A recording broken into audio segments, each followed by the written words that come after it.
Rama Ramani, Bapak Ibu, Saudara-saudari yang berbahagia dimanapun Anda berada, saya ucapkan selamat malam, Namo Buddhaya.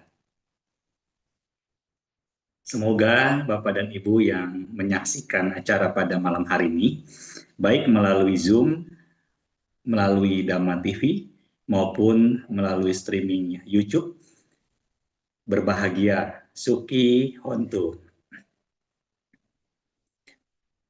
Pada malam hari ini kita akan bersama-sama melakukan satu kebajikan melalui diskusi Dhamma, melalui pembahasan yang memang sangat menarik dan ditunggu-tunggu oleh para pemirsa sekalian.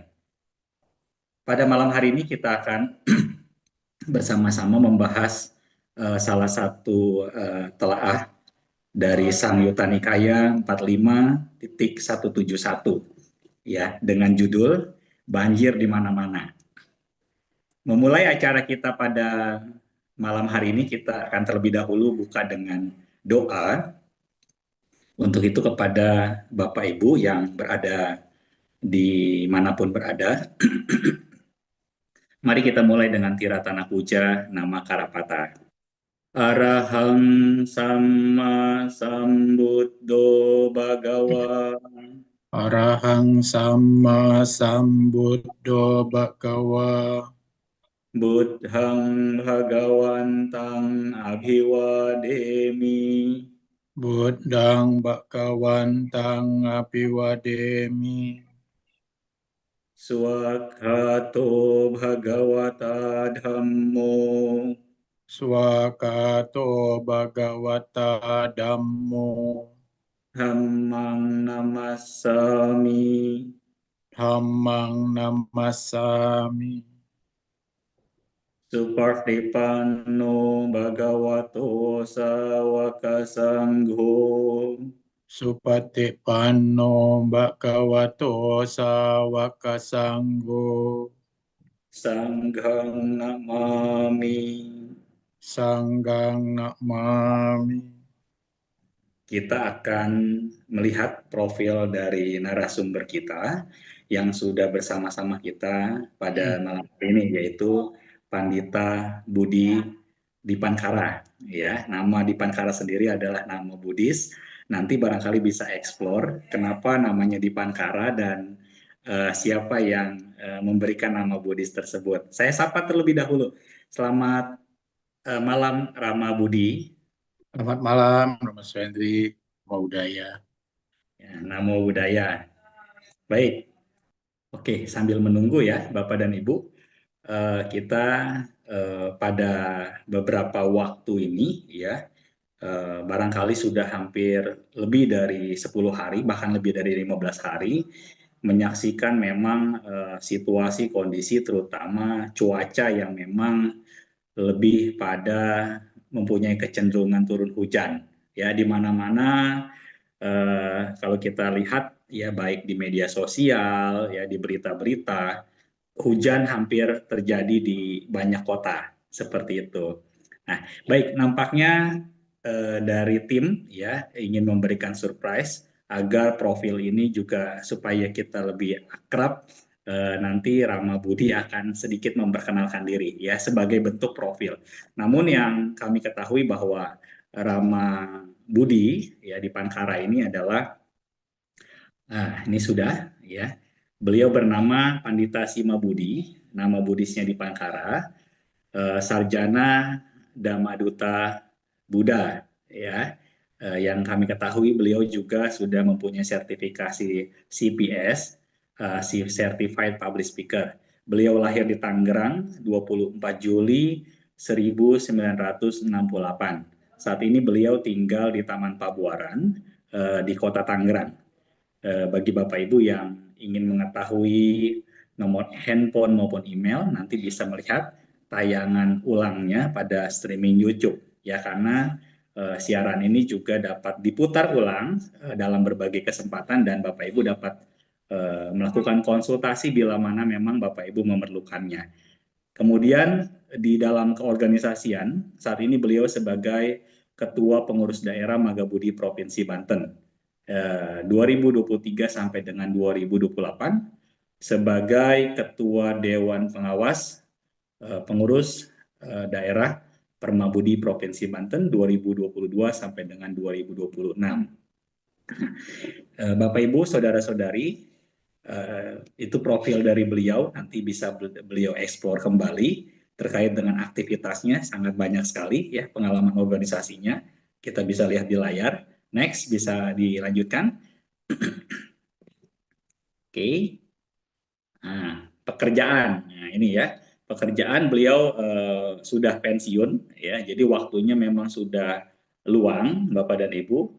Beliau terakhir itu sebagai GM ya, GM di salah satu perusahaan swasta, yaitu di PT Presindo di Kota Tangerang.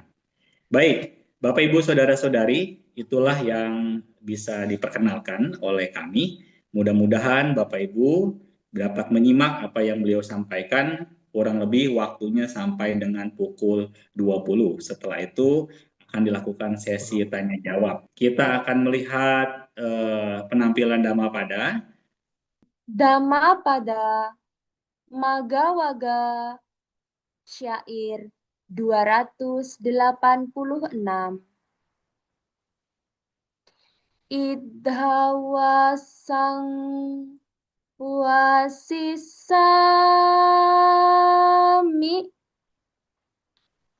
idhahe mantaking hisu itibalo wicinteti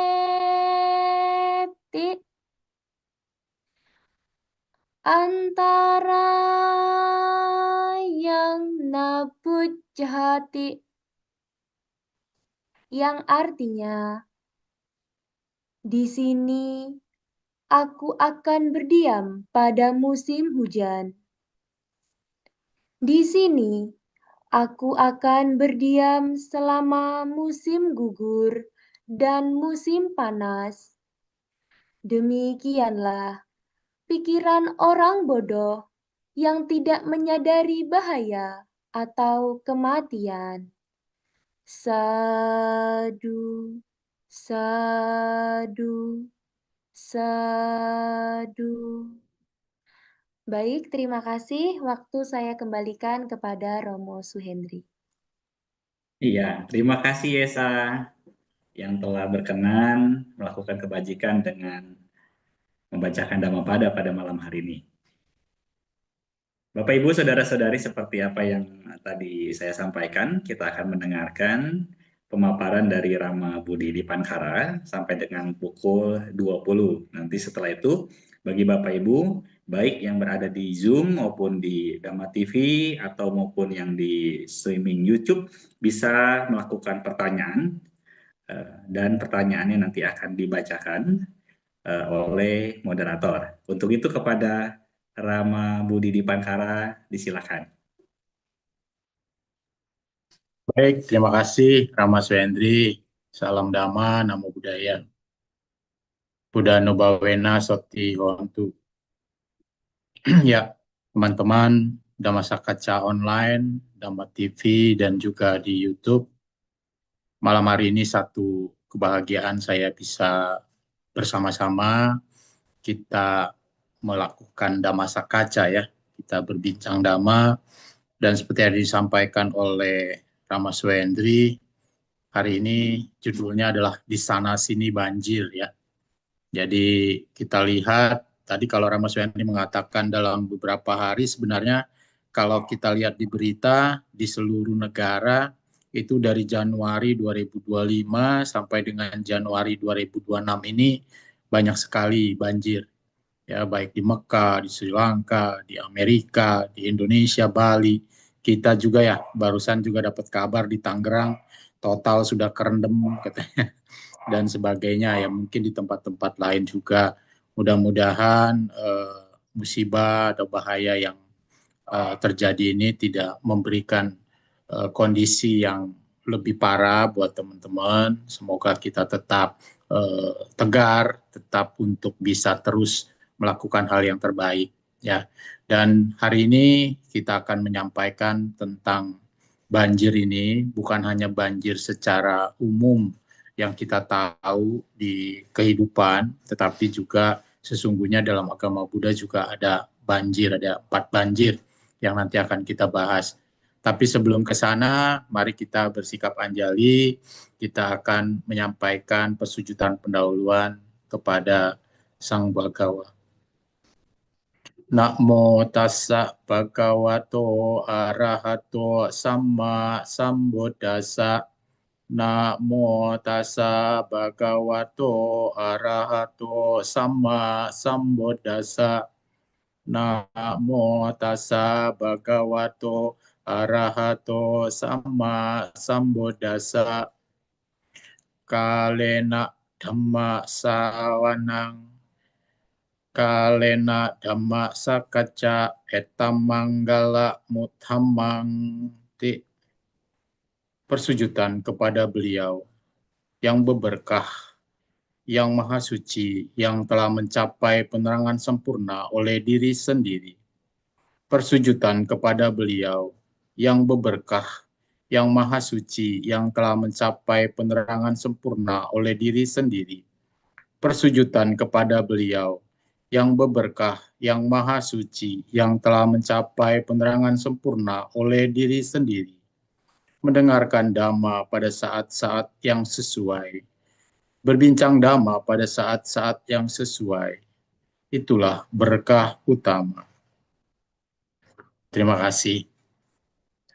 Baik, saya akan coba izin untuk share ya materi pada malam hari ini.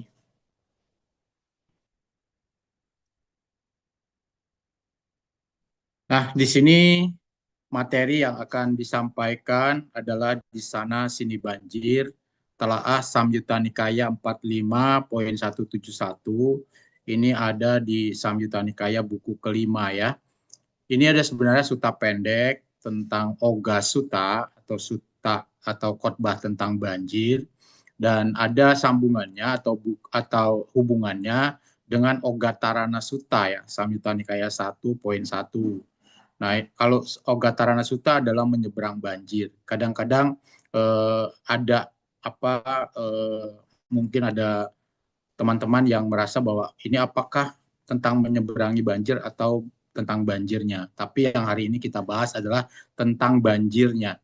Kalau menyeberangi banjir, nanti teman-teman mungkin bisa melihat di YouTube ya, di Bedah Sutta itu ada Bante Santacito yang sudah menyampaikan cukup luar biasa. Beliau sampaikan, nanti bisa melihat bagaimana cara menyeberangi banjir yang ditanyakan oleh seorang dewa kepada Sang Buddha, dan dalam percakapannya Sang Buddha menyampaikan tentang cara beliau menyeberangi banjir ya. Kalau di sini kita membahas tentang banjirnya, jadi ada 4 banjir. Baik, pengertian awal kalau kita lihat dalam Kamus Besar Bahasa Indonesia online, arti banjir itu banyak ya. Antara lain yang kita ambil adalah tentang di geologi ya, peristiwa terbenamnya daratan yang biasanya kering karena volume air yang meningkat. Jadi karena banyaknya air yang meningkat. Nah, kalau kita lihat teman-teman tadi Ramaswandi sudah menyampaikan bahwa di mana-mana ya hari ini hujan dari pagi sampai dengan saat ini masih gerimis-gerimis. Kita lihat di berita di di Kelapa Gading masih, kemudian juga di Daan Mogot, kemudian di dekat bandara, kemudian juga kalau di Tangerang ya, ini di kota Tangerang, di Tangerang Regensi katanya sudah banjir, kemudian di Total, dan mungkin di beberapa tempat teman banjir juga ya. Ini kondisi yang tidak mengenakan, tidak menyenangkan tentunya. Dan kita lihat di sini di gambar, ini adalah kejadian banjir di Mekah pada Januari 2025. Jadi di Mekah pun ini terjadi banjir, ya, banjir bandang. Kemudian ini di Sri Lanka bulan November November 2025 di Kelania, teman-teman ada beberapa para biku dan sebagainya yang kuliah di Universitas Kelania juga di Sri Lanka. Nah, ini juga ada banjir ya. Ada badai di Tua di Kelania waktu November 2025. Yang sudah pernah ikut tur Magabudi ya, dulu Banten juga Magabudi Banten mengadakan tur ke Danang di 28 Oktober 2025, ini juga kena banjir. Bahkan ada berita katanya ada salah satu tempat rekreasi di Danang itu hilang katanya ya. Ya kalau dulu kita di Danang itu kalau tidak salah ada satu jembatan di mana ada tangan ya, ada tangan yang besar gitu, ada patung tangan yang kita ke tempat sana. Nah ini di sana banjir juga di 28 Oktober. Kemudian di Amerika juga ini banjir ya. Amerika ini di Desember banjir. Ini salah satu di Washington ya, 12 Desember 2025. Ini juga banjir di tempat sana. Kemudian kita ingat di Bali yang kita rasanya kok nggak mungkin ya Pulau Dewata sampai kebanjiran begitu, kadang-kadang terpikir demikian. Tapi bulan September tanggal 10 itu juga banjir besar. Ada beberapa tempat kemarin juga di Bali masih banjir setelah bulan September, di bulan Oktober, November juga banjir. Kemudian yang kita jadi mungkin sangat besar sekali yaitu di Aceh, Sumatera Utara, Sumatera Barat. Nah ini tanggal 3 bulan Desember 2025. Jadi ini di Aceh Tamiang yang paling parah banjir bandang. Kemudian ini juga di Sumatera Barat, di Padang. Ini banyak kayu-kayu gelondongan yang ada di sana ya, dari banjir yang ada. Kemudian kita baru dengar lagi kemarin, saya juga sempat pergi ke Mangga 2 hari Minggu 18 Januari, Wihara Jakarta Dhamma Cakajaya Sunter juga kebanjiran. Ya, jadi sekarang pun Kelapa Gading masih banjir. Daerah Mangga 2 depannya juga banjir. Jadi teman-teman katanya yang mau belanja-belanja Imlek harus pikir-pikir dulu, harus lihat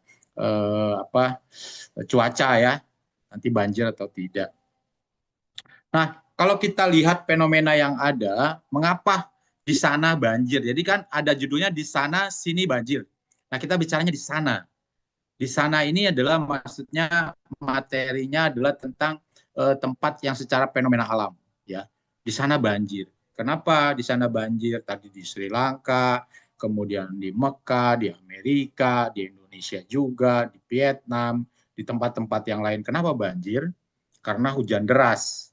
Ya, ini adalah kondisi alam. Karena hujan deras ini mau tidak mau memang dengan kondisi badai, kondisi yang lain-lain yang terjadi, walaupun kita bisa modifikasi cuaca dan sebagainya, tetapi mau tidak mau itu juga cukup berat ya.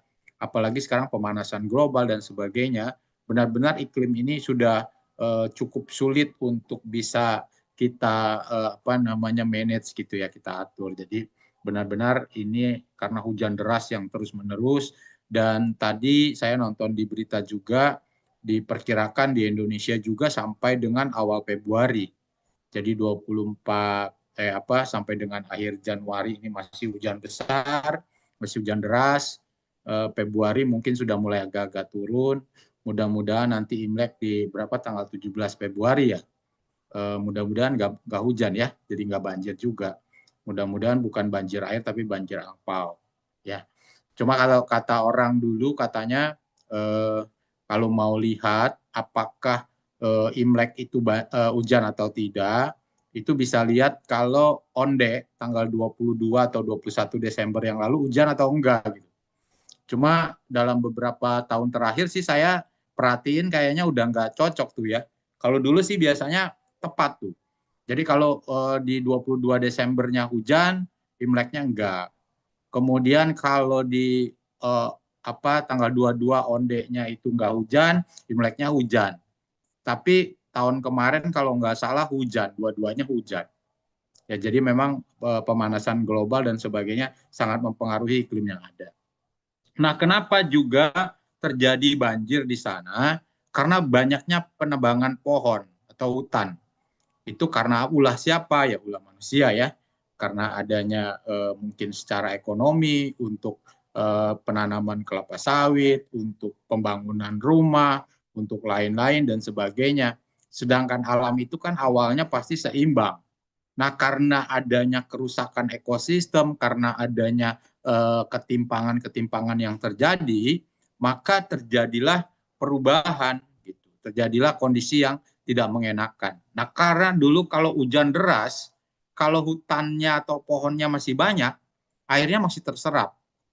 Tapi karena sekarang pohon-pohonnya ditebang, ditanam dengan pohon-pohon yang baru hanya sekian persen gitu ya, mungkin di bawah 25%, kemudian dia juga harus bertumbuh sekian tahun, jadi nggak keburu. Jadi ketika hujan deras, pohon-pohon itu tidak dapat menahan lagi, akar-akar pohon tidak dapat menahan air, sehingga terjadilah banjir, banjir bandang, kemudian longsor, dan lain sebagainya.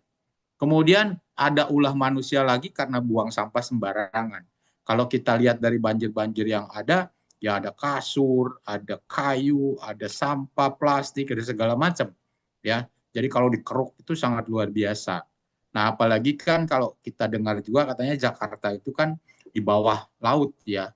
Jadi ini juga berbahaya. Kemarin saya atau tadi saya juga nonton TV, itu ada tanggul yang sudah mulai retak. Jadi berbahayanya kalau bukan hanya lewat, tapi kalau sampai jebol gitu.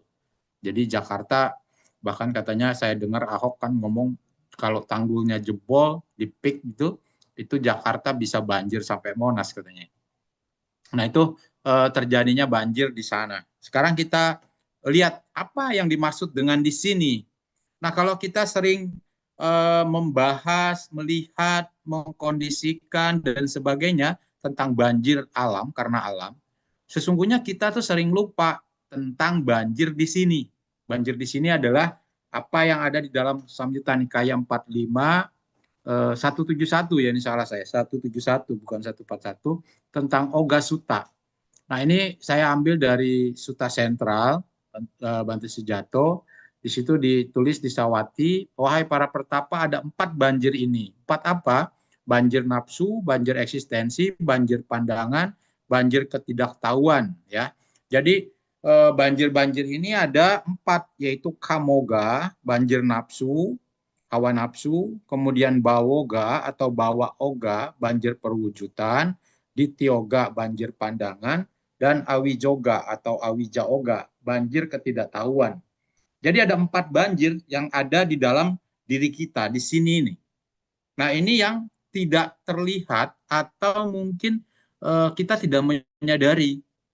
Kalau banjir yang terjadi secara alam, banjir yang sekarang terjadi, itu kan menyedihkan, tidak menyenangkan. Tapi banjir yang ini tuh biasanya menyenangkan gitu.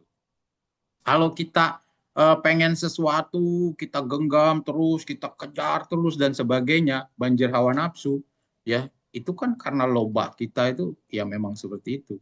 Kalau kata lagu dangdutnya Omai Rama kan, kenapa kok yang enak-enak itu yang dilarang? Karena yang enak-enak itulah yang menimbulkan kekotoran batin karena hawa nafsu kita, panca indera kita, bahkan dari pikiran kita juga ya. Jadi ada 6 indera. Kemudian ada banjir perwujudan, banjir penjelmaan kehidupan ya. Pengen lahir di alam yang menyenangkan, pengen ini dan sebagainya.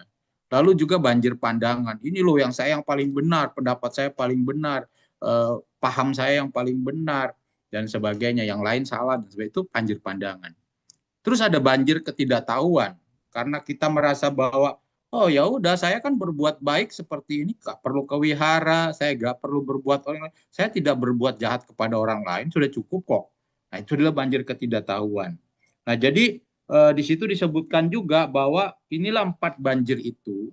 Jalan mulia berunsur 8 ini harus dikembangkan untuk pengetahuan langsung tentang keempat banjir, ya, untuk pemahaman penuh tentangnya atau tentang banjir tadi, dan untuk penghancuran totalnya atau untuk meninggalkannya. Jadi untuk meninggalkan banjir ini kita harus mengembangkan tentang jalan mulia berunsur 8. Oke, kita lanjut. Bagaimana yang disebut dengan kamoga, banjir kenapsuan, kamaoga? Kalau kita tidak pernah memiliki rasa puas atas apa yang telah dimiliki dan selalu menuntut yang di luar dari kapasitasnya. Contoh misalnya, kita sudah punya kondisi ya, punya apa namanya ekonomi yang cukup baik misalnya ya kalau bilang sederhana ya sederhana gitu atau di atas sederhana. Tapi ketika kita melihat orang lain ada yang lebih mewah, ada yang lebih kaya, ada yang lebih enak dan sebagainya, kadang-kadang kita banjir tuh. Wah, kok dia bisa gitu. Ya ada iklan ya, satu iklan juga kalau tidak salah eh, yang mengatakan bahwa wah, itu sebelah rumah beli mobil dia. Bagus tuh, enak tuh katanya. Terus katanya, "Kamu mau?" gitu kan kata istrinya. "Mau sih, tapi harus korupsi gitu." Ya, karena terus kan kata istrinya, "Gak boleh korupsi itu sesuatu yang jahat, yang merugikan orang lain dan sebagainya." Ya, jadi kerja keras gitu. Tapi kerja keras itu berat untuk mendapatkan itu. Jadi kadang-kadang seperti itu ya. Bahkan saya ada melihat juga tadi di YouTube ya kalau nggak salah atau di ya saya kalau nggak salah YouTube itu ada satu berita se, ada satu keluarga yang mereka jual narkoba. Jadi narkobanya itu ada 2 kilo itu ditanam di pekarangan rumahnya. Jadi satu keluarga tuh, suami, istri, anak-anaknya. Bayangkan, karena adanya hal-hal yang hubungannya dengan kama, hubungannya dengan hawa nafsu, tentang kekayaan, tentang ini, itu gitu ya. Mereka tidak lagi memikirkan bagaimana narkoba itu akan merusak generasi muda, merusak orang lain, dan sebagainya. Tidak terpikir. Yang terpikir adalah bagaimana saya mendapatkan keuntungan yang besar dengan usaha yang kecil. Tidak perlu kerja keras, dan sebagainya. Nah, ini adalah sesuatu kondisi yang disebut dengan kamaoga. Kemudian ada contoh juga, kalau pemimpin yang gila hormat, gila sanjungan, gila pujian, pengen berkuasa selama-lamanya, ini loh hasil karya saya, orang kalau nggak ada saya nggak jadi apa-apa, dan sebagainya. Itu juga adalah orang yang banjir hawa nafsu, banjir kenafsuan. Kemudian kalau ada pedagang yang gila keuntungan, tidak mau disaingi siapapun, jadi dia mencari cara bagaimana pesaing-pesaingnya harus hancur, mungkin perlu dibuat ya dengan cara kasar ataupun cara halus gitu ya, teman-teman atau mungkin paham lah apa yang dimaksud dengan cara halus. Jadi kadang-kadang hal-hal tersebut itu juga terjadi di dalam masyarakat kita, ya. Mudah-mudahan kita nggak seperti itu. Tapi kan saya bukan pedagang, Romo, ya saya juga bukan pemimpin, Romo. Saya kan cuma pengikut. Tapi hati-hati juga. Pengikut juga hampir sama. Ketika kita punya hawa nafsu yang berlebih, kemudian ketika keinginan kita tidak terpenuhi, kemudian terjadi rasa benci yang luar biasa dan sebagainya, itu juga adalah banjir kenafsuan. Jadi loba dosa moha ini itu kan hawa nafsu yang akar-akar kejahatan yang menimbulkan tadi. Jadi hawa nafsu itu timbul karena adanya loba dosa moha tadi. Nah, kemudian ada guru yang gila hormat, ada sanjungan gitu ya. Lalu ingin diperlakukan seperti raja gitu. Tapi kalau sekarang kan guru ya agak susah juga ya karena mungkin eranya sudah berbeda. Kalau dulu guru sangat-sangat dihormati, sekarang mungkin guru kalau yang rapi rata-rata itu agak kurang dihormati oleh eh, anak didiknya. Tapi ketika dia berwibawa, dia punya karisma, dia punya dedikasi yang luar biasa, pasti ada penghormatan-penghormatan yang diberikan oleh anak didik dan juga orang tua tentunya. Kemudian ada penguasa yang gila kekuasaan dan sebagainya. Gimana mengatasi untuk banjir kenapsuan ini? Harus punya santuti, harus punya rasa puas tentang segala yang kita miliki.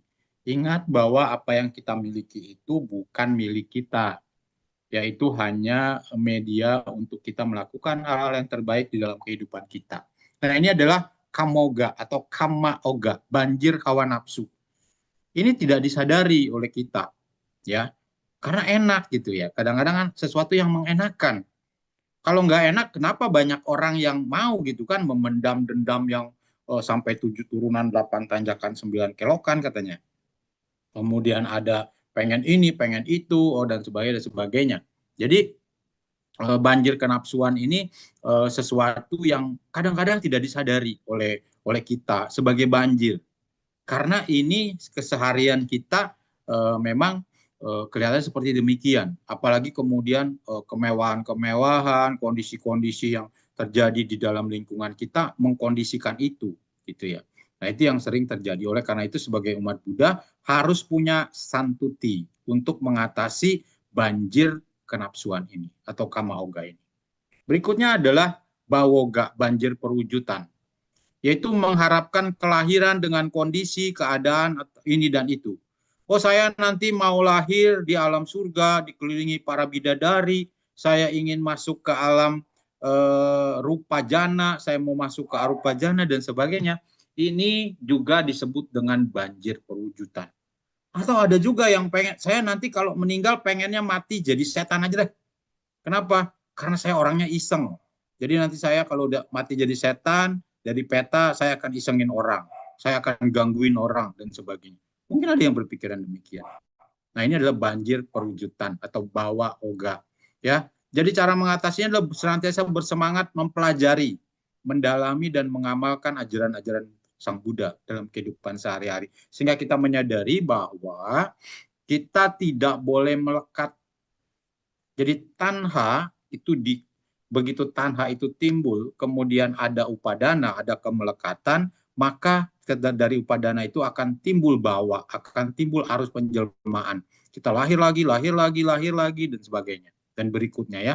Jadi sama seperti kita harus mencontoh dari Sang Buddha. Ya, dari Pangeran Siddhartha ketika beliau lahir, beliau mengatakan, inilah kelahiranku yang terakhir.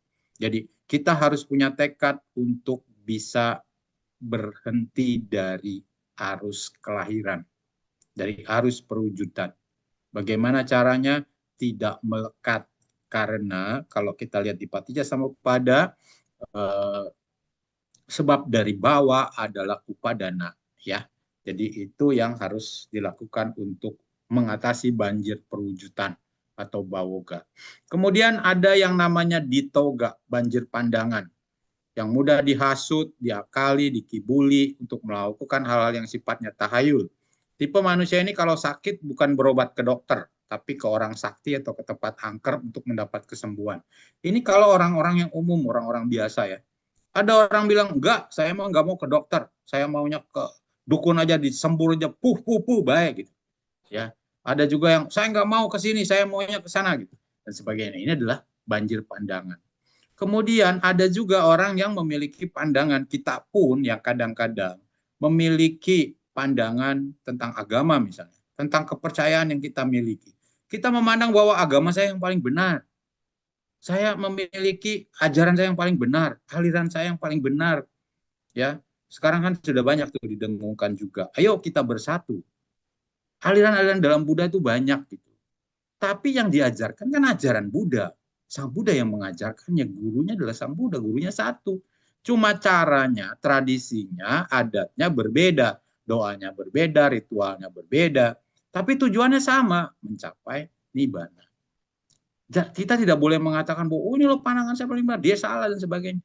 Mari kita bersama-sama merangkul, mari kita bersama-sama, bukan hanya intern, tapi antar umat beragama. Sama dengan saudara-saudara kita yang Muslim, yang Kristiani, yang Hindu, dan sebagainya. Tujuannya pasti adalah kepada sesuatu yang pembebasan kebahagiaan, pada kebahagiaan.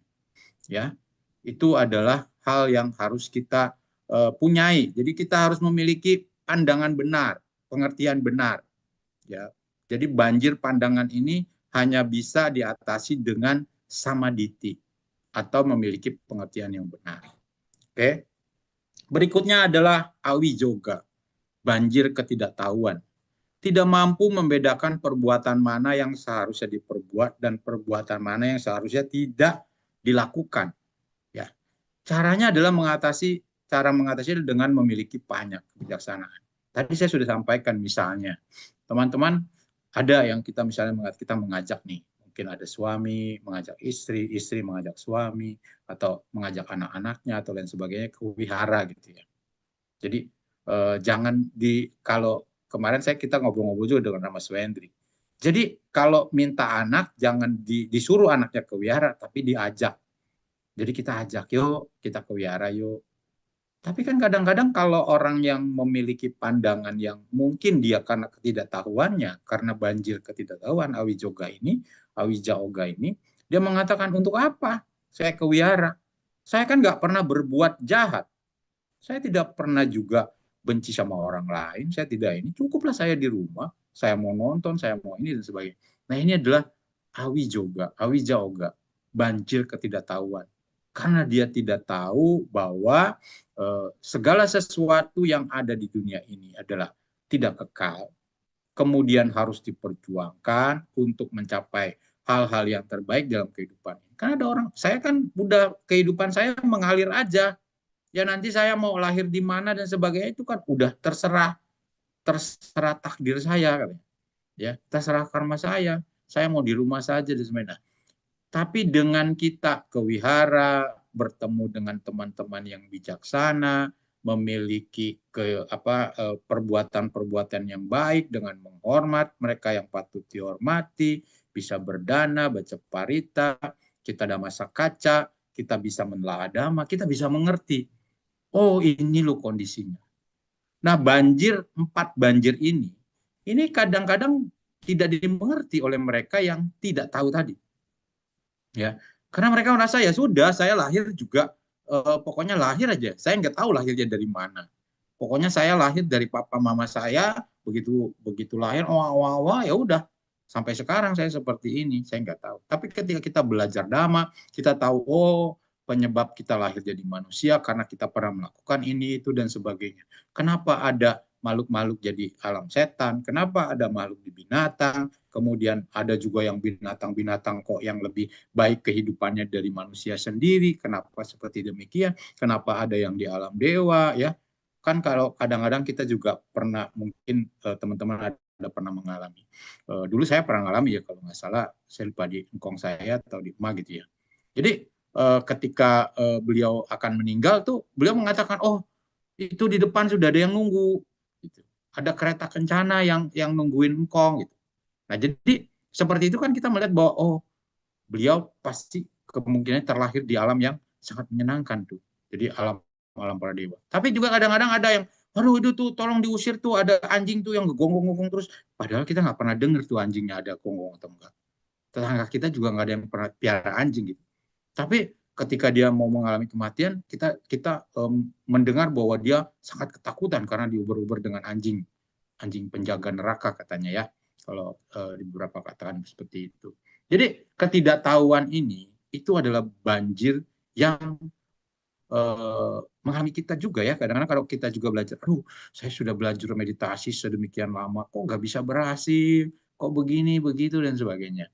Nah nanti kalau teman-teman bagaimana cara meditasi yang seharusnya dan sebagainya, Bante Santacito juga menyampaikan tuh di dalam cara menyeberangi banjir. Ogatarana Sutta, Samyutta Nikaya 1.1 ya. Jadi tidak boleh terlalu keras, juga tidak boleh terlalu lembek dan sebagainya. Nah, ini adalah banjir ketidaktahuan. Cara mengatasinya adalah dengan kebijaksanaan. Nah, kalau lihat di sini ada gambarnya itu judol. Sekarang judol itu judi online itu sangat luar biasa. Ini akan membawa bencana kemana-mana. Karena ketidaktahuan bahwa judi online ini menjadi sesuatu yang sangat membuat menderita ya. Kemudian narkoba dan sebagainya. Larinya ke arah sana. Ya, judol ini dari judi online ini akan timbul nanti pinjaman online. Kemudian bisa sampai menjual rumah, harta benda, bahkan ada yang katanya jual anaknya, ada istrinya juga yang diberikan ke bandar.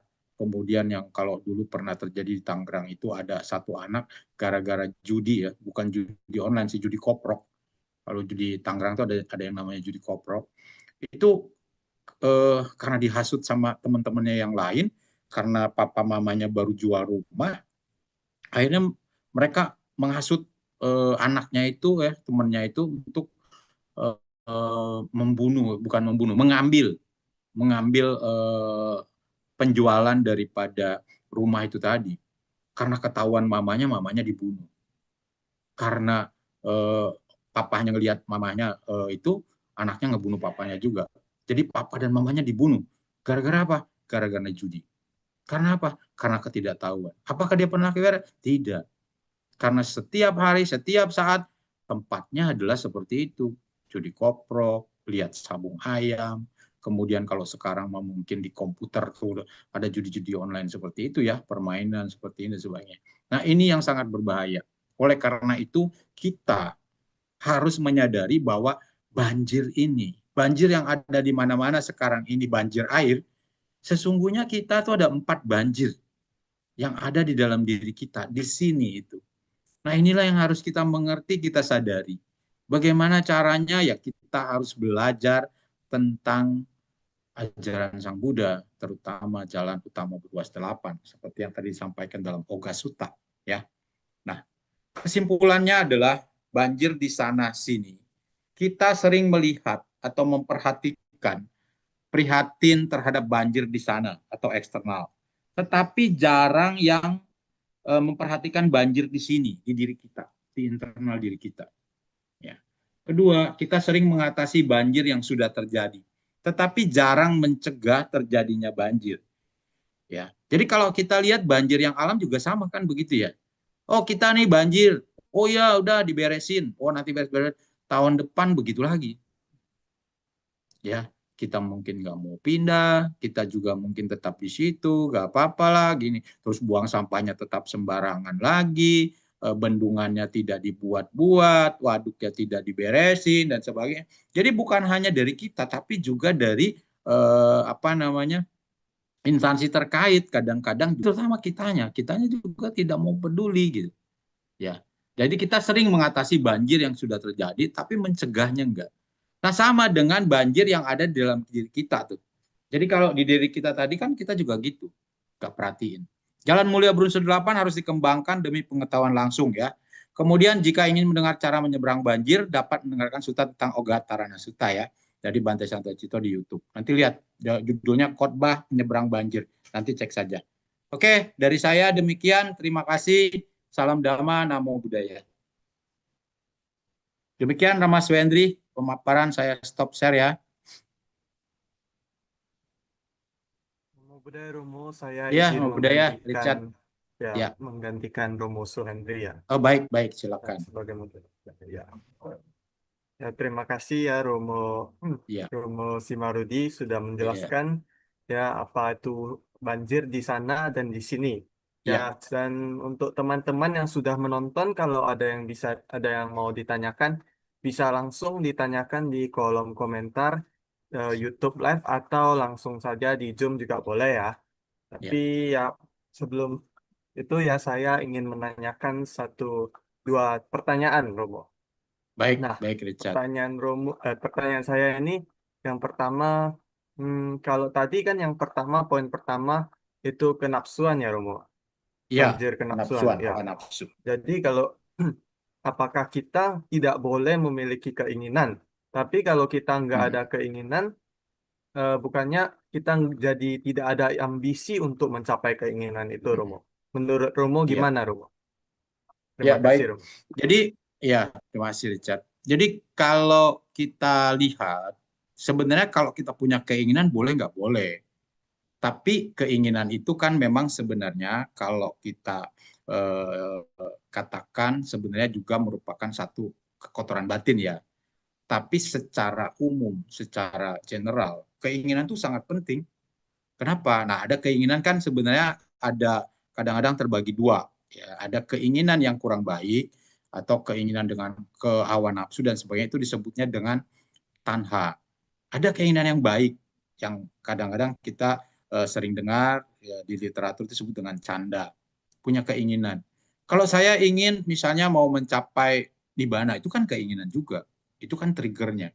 Kok saya pengen kaya gitu, bisa nggak? Boleh. Saya pengen kaya. Tapi kita tadi yang harus punya adalah kepuasan, Richard.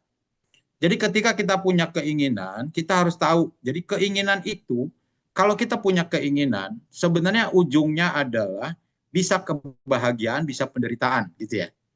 Jadi kalau kita punya keinginan tercapai, itu bahagia. Tapi kalau tidak tercapai, pasti jadi penderitaan.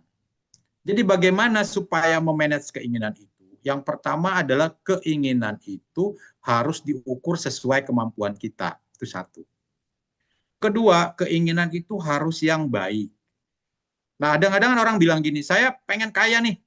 Nanti kalau saya sudah kaya, saya akan sumbangkan, misalnya gitu ya.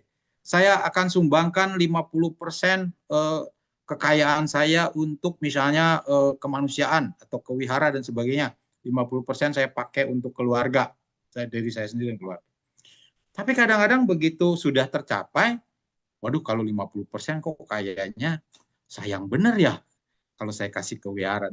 Nah, itu hati-hati juga ketika kita berjanji. Berarti kan kalau ketika kita berjanji, bertekad sudah terjadi, itu sesuatu yang perbuatan yang sudah dipikirkan tadi, dilakukan, itu akan menimbulkan dampak yang tidak baik juga. Nah, oleh karena itu, keinginan itu boleh. Dan keinginan itu memang kita tahu bahwa keinginan ini adalah sesuatu yang kekotoran dan sebenarnya ya. Kalau ketika kita berbicara tentang kesucian, itu adalah kekotoran. Tetapi itu adalah sesuatu trigger untuk kita mendapatkan sesuatu tadi. Ya. Jadi kalau seseorang yang sudah mencapai arah kan sudah tidak lagi punya keinginan, ya, tidak punya tanha. Jadi dia melakukan apa adanya dengan apa yang ada gitu. Tapi kalau kita yang masih putu jana, kita kan masih punya tadi. Oh, saya ingin berbuat baik karena pengen dipuji. Oh, saya ingin berbuat baik supaya nanti cita-cita saya tercapai. Oh, seperti itu. Masih boleh nggak? Boleh. Tapi ketika kita memberi dengan pamrih tadi, nilainya lebih sedikit. Maka yang paling baik kan seperti Bante Panya dan lain-lain. Begitu juga di dalam literatur tertulis kan dikatakan bahwa pemberian yang paling mulia adalah pemberian dengan niat melepas. Ya. Jadi bukan punya keinginan. Tapi kalau saya punya keinginan boleh nggak? Misalnya Richard, saya mau dana nih supaya nanti bisnis saya bisa besar gitu. Boleh, boleh. Tapi kalau saya akan melepaskan apa yang saya punya ini untuk kebahagiaan semua makhluk, itu kan berbeda nilainya. Gitu ya Richard ya? Ya demikian jawabannya. Oke Romo, terima kasih Romo. Ya, ya. Terus kita kan tadi Romo bilang kita harus punya kepuasan nih Romo. Nah, Ya. gimana kita bisa menimbulkan rasa santuti itu Romo? Nah, Ya, rasa kepuasan itu. betul. Terima Jadi kasih. begini, kita kan harus juga berpikir gini ya. Misalnya tentang makanan lah misalnya. Kalau kita tahu bahwa kita nih bisa melihat ya, mata kita kan kadang-kadang orang bilang suka lapar. Tapi perut kita kan kadang-kadang udah kenyang kan gitu ya. Nah, jadi ketika kita lagi makan enak gitu, kita harus berpikir bahwa kalau saya makan ini terlalu berlebih, maka ini akan menimbulkan penyakit kan gitu. Ketika sesuatu yang berlebih dan sebagainya, itu akan menimbulkan sesuatu yang tidak menyenangkan sebenarnya. Kurang juga tidak menyenangkan, kelebihan juga tidak menyenangkan. Jadi ketika kita menerima misalnya saya berharap, oh saya hari ini berusaha untuk mendapatkan keuntungan sekian rupiah misalnya. Ya. Ketika ingin mendapatkan sekian rupiah, kemudian ternyata yang saya dapat cuma 75%. Nah, kadang-kadang kan timbulnya kekecewaan kan. Kenapa nih saya kayak ini? Nah, kita harus berpikirnya begini. Oh, saya dapat 75%. Tidak apalah. Saya cukup puas dengan apa yang saya dapat. Karena nilainya lebih dari 6 ya. Kalau kita bicara di nilai kan lebih dari 5 lah. Dapat 75%.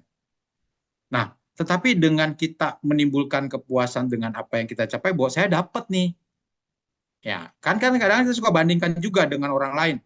Oh, orang lain cuma dapat 60%. Kan kadang-kadang juga ada yang membandingkan begitu. Itu bisa timbul rasa puas. Oh iya, saya bisa dapat lebih. Tapi kalau kita tadi bilang dengan target kita yang tercapai nggak dapat, kadang-kadang timbul penderitaan. Nah, tapi dengan pengertian yang benar bahwa oh ini saya dapat 75, saya cukup puas dengan apa yang ada, tapi saya masih belum puas. Saya ingin mencapai 100% lagi.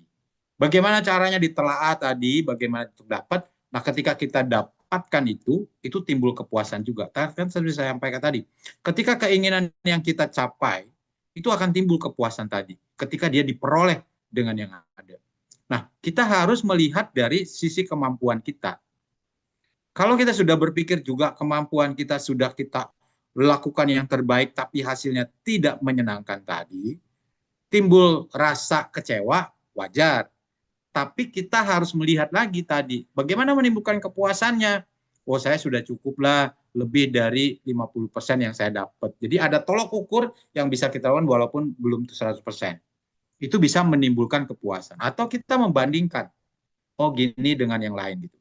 Walaupun kalau kita bicara lagi tentang dhamma ya, bicara tentang membandingkan itu kan nanti larinya kemana, ke sombong. Tapi bukan ke arah situnya yang kita ambil. Tapi kita bagaimana cara menimbulkan kepuasan tadi. Oh ya, saya dapat. Begitupun dengan penderitaan-penderitaan yang kita dapati gitu ya. Jadi Richard, bagaimana misalnya bukan rasa puas sih, rasa menerima adanya kalau penderitaan gitu ya.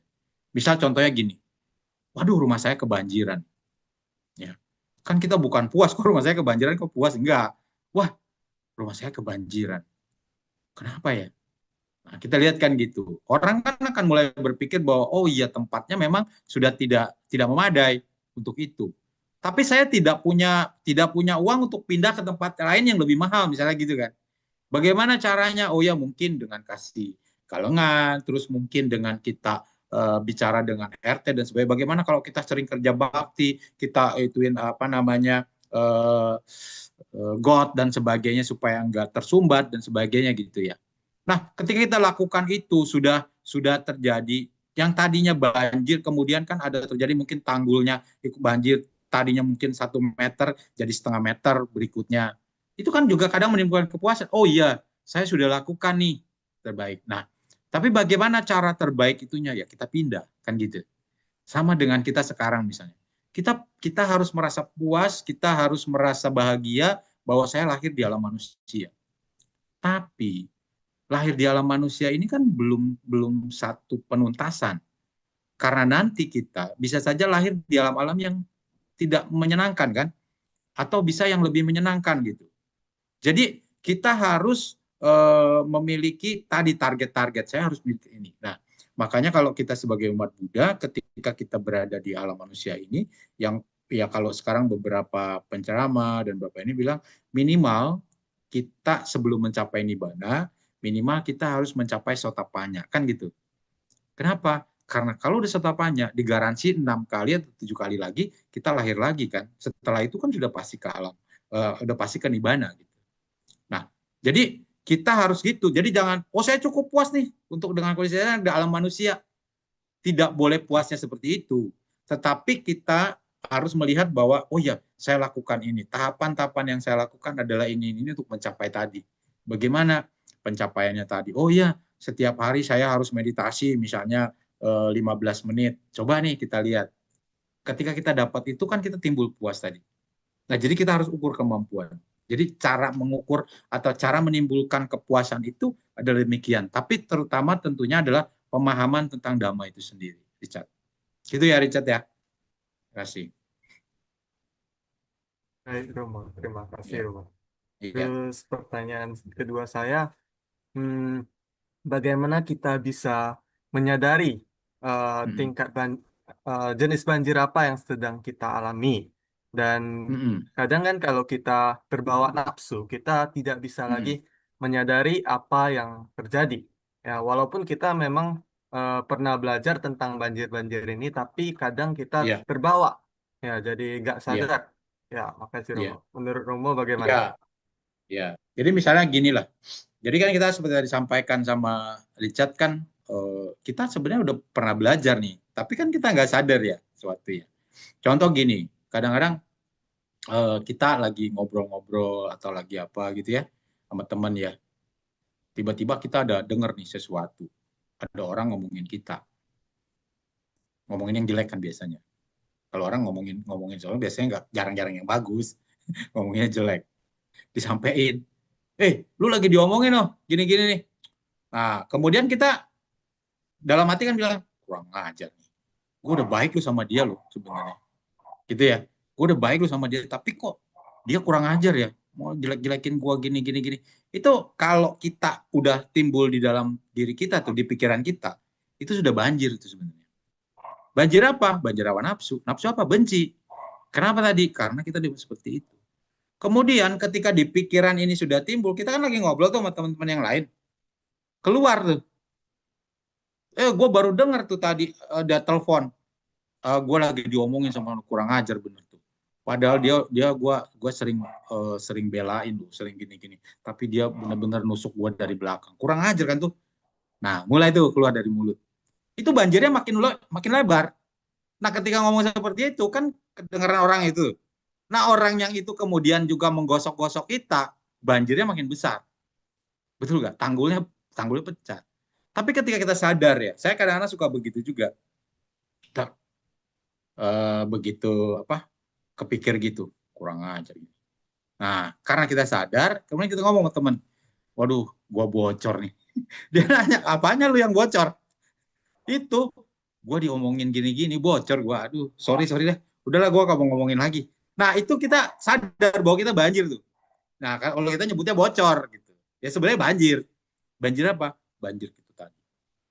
Nah, kemudian kalau tadi tanya lagi nih Richard. Misalnya itu kan tentang kebencian ya, tentang hawa nafsu nih ya, banjir tadi. Kemudian kita berpikirnya begini. Kita lagi lihat makanan, tadi kan kita lihat makanan nih.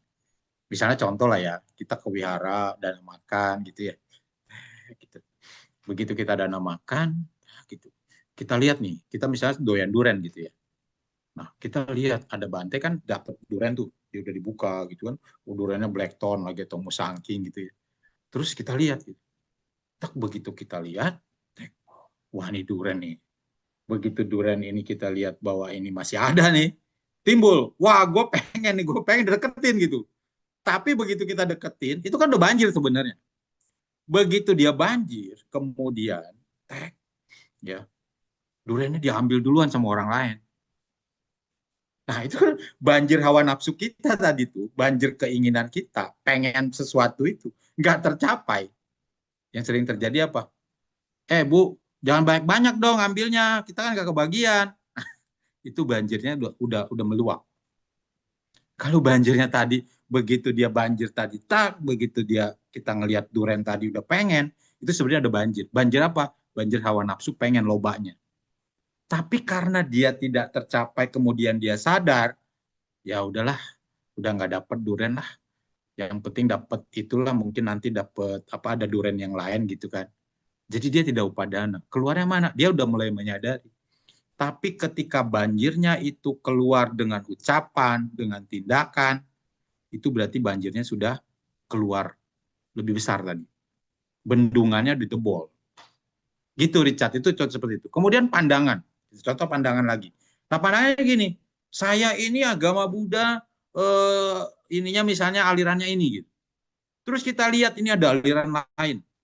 Wah nggak benar nih dia begini-begini nih jalaninnya gini-gini. Nah itu adalah banjir pandangan. Hati-hati, Sang Buddha kan pernah mengatakan, kalau nggak salah di Udumbarika Syanada Sutta, bahwa apapun yang membawa kemajuan batin, tidak merugikan diri sendiri, tidak merugikan orang lain, tidak merugikan makhluk lain, itu adalah dhamma, kan gitu. Jadi jangan bicara tentang aliran, jangan bicara tentang agama, tentang itu. Tapi kalau dia membawa kemajuan batin, sesungguhnya itu adalah hal yang baik. Jadi jangan kita berpikir ini pandangan saya paling benar. Sama ketika kita misalnya bedah sutta, belajar tentang dhamma dan sebagainya. Salah tuh pendapat kamu, pendapat saya yang paling benar. Itu banjir pandangan. Sama ketika kamu di organisasi, ada perdebatan dan sebagainya. Kemudian kamu tidak pernah mau ngalah tentang pendapat kamu. Itu banjir pandangan. Kalau kamunya demokrasi kan, oh iya, pendapat dia lebih baik, ini juga kesepakatan bersama, kita harus terima gitu ya. Jadi banjir pandangan itu juga terjadi. Banjir ketidaktahuan ada nggak? Iya, tadi seperti yang disampaikan. Kalau yang umat yang ke wihara sih mungkin kadang-kadang ada juga ya. Tapi kalau yang misalnya tadi contoh diajak ke wihara, ngapain? Gue udah nggak pernah berbuat jahat kok sama orang lain, di rumah juga gue nggak pernah ini kan gitu ya. Itu juga banjir awija. Ada juga yang banjir bawah. Ibu, kenapa mau ini? Saya mau berdana banyak ini supaya saya nanti masuk surga. Nanti kalau saya masuk surga kan saya bisa naik kereta kencana. Nanti saya bisa ada ini, ada itu gitu. Itu juga namanya bawoga banjir. Jadi kesadaran-kesadaran ketika keinginan-keinginan itu timbul, keinginan yang hawa nafsu, keinginan pandangan yang salah, keinginan untuk penjelmaan tadi ya, untuk pencapaian dan sebagainya. Kalau nggak salah di Bante Santa Cito juga di Ogatarana Sutta seperti juga mengatakan gini, kalau kita meditasi nih, misalnya meditasi, wah saya pengen mencapai jana sekian gitu, itu juga sebenarnya sudah disebut dengan bawa oga. Jadi seperti itu. Jadi contoh-contohnya dulu demikian. Gitu ya Richard. Kasih. Terima kasih Romo. Ya. Terus kalau menurut Romo sendiri, Ya. setelah Romo coba-coba atau kalau Romo praktekkan sendiri, apakah menurut Romo ini mempraktekkan mengatasi banjir ini sulit, Romo? Kalau menurut Romo sendiri. Ya, pasti sulit.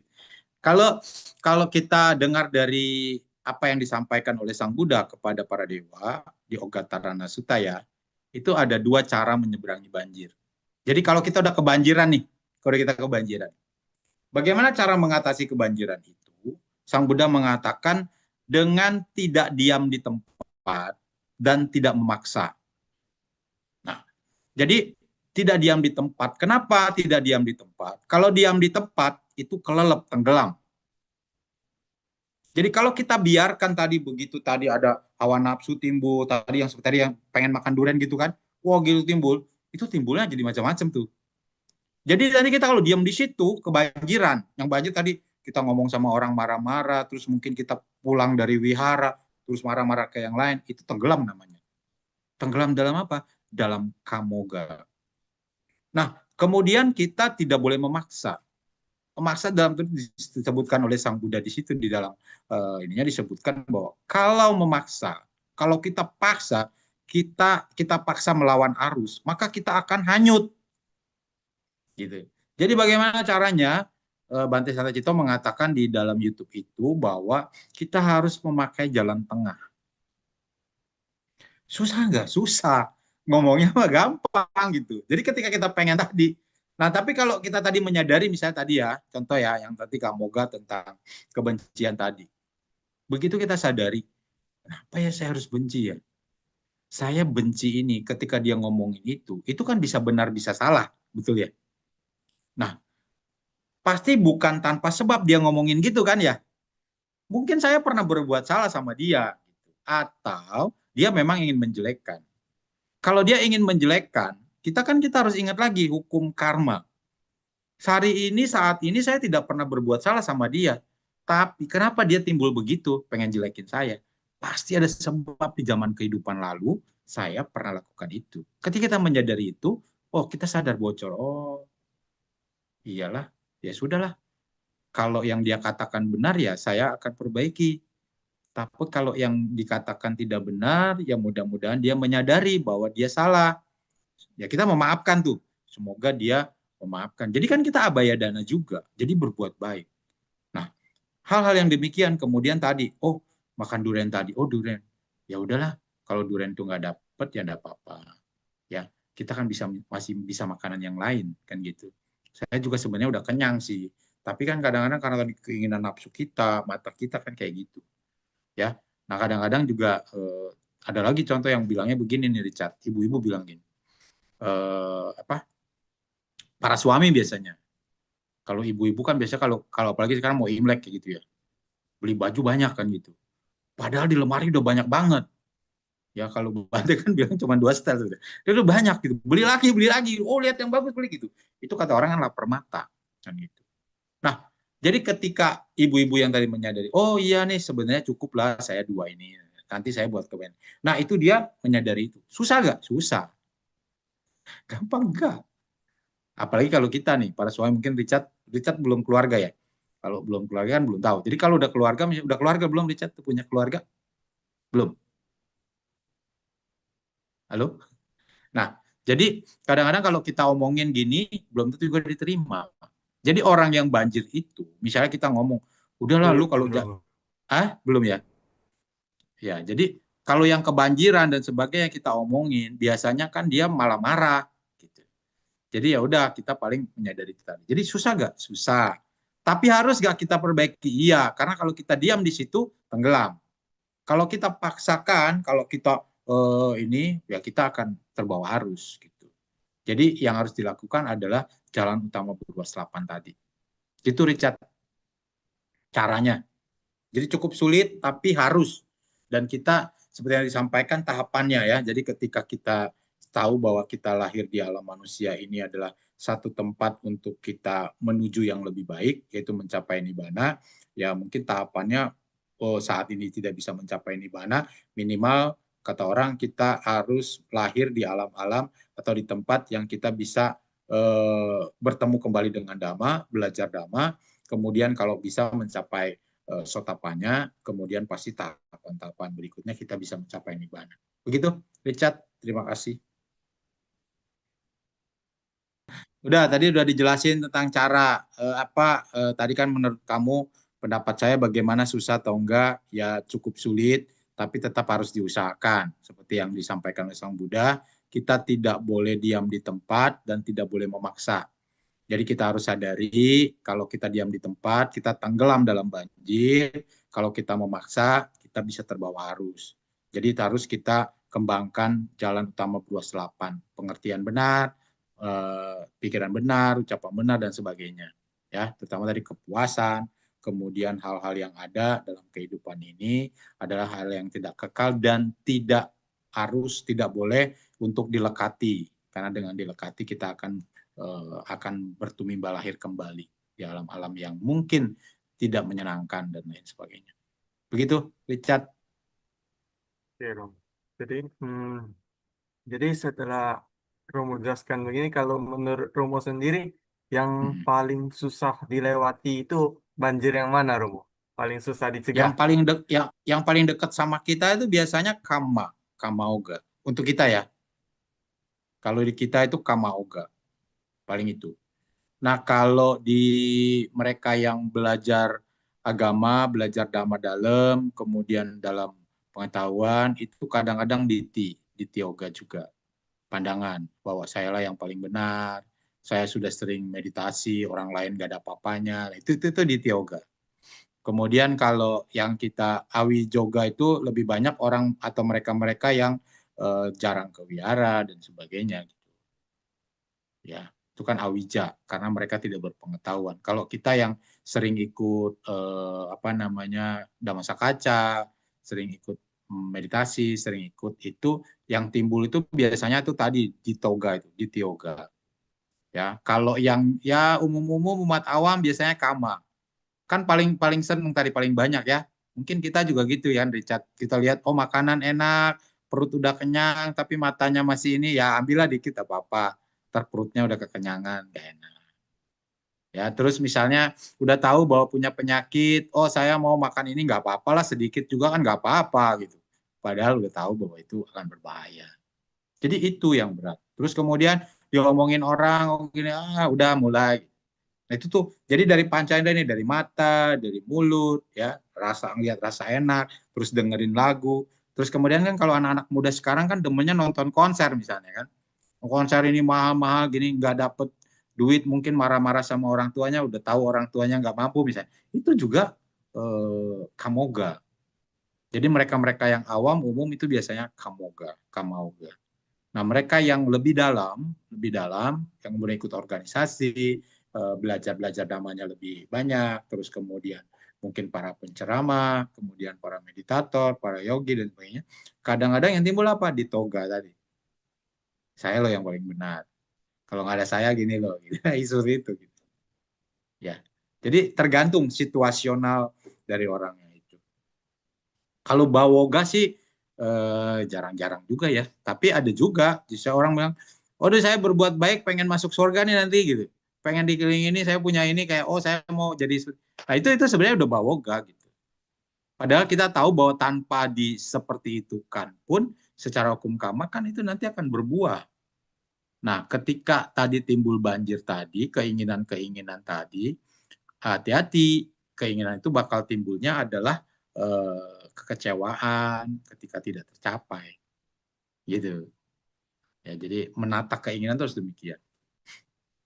Harus dengan kemampuan, melihat kemampuan kita. Begitu, Richard. Oke, Romo, terima kasih Romo. Ya, ya. Jadi kemudian Romo, ini ada pertanyaan ya Romo. Ya. Bagaimana korelasi sila dengan sutta, Romo? Sutta ini, Romo. Sila dengan sutta ini. Ya, Romo. Ya. Jadi sila itu kan sebenarnya adalah etika atau penahanan diri ya. Cara kita menahan diri untuk tidak membunuh, mencuri, mengambil barang yang tidak diberikan karena dia asusila dan sebagainya. Jadi ketika kita punya sila yang baik, ketika kita punya penahanan diri terhadap hawa-hawa nafsu itu tadi, maka kita akan mampu mengatasi. Ya, tadi kalau kita misalnya tidak bisa mengatasi tadi, ya kita tidak punya sila yang baik, ketika banjirnya itu sudah luar biasa, sudah meluap kemana-mana, itu terjadi. Seperti dulu di Tangerang itu terjadi, Richard, orang yang karena tadi mabuk tentang judi, ya karena awija sebenarnya, awijoga kan, dia larinya apa? Sudah timbul karena dia tidak punya sila, tidak pernah datang ke wihara, mainnya main ke tempat-tempat perjudian, ke tempat-tempat yang tidak menyenangkan gitu karena awijoga tadi. Dan dia tidak tahu bahwa membunuh ayah dan ibu itu luar biasa loh, itu masuk kamanya kan gitu. Karena dia tidak punya sila, maka dia tidak ada yang menahan gitu. Ya, di dalam hati dia artinya, di dalam hati dia. Tapi kalau dia punya sila, waduh, saya bertekad untuk tidak membunuh gitu.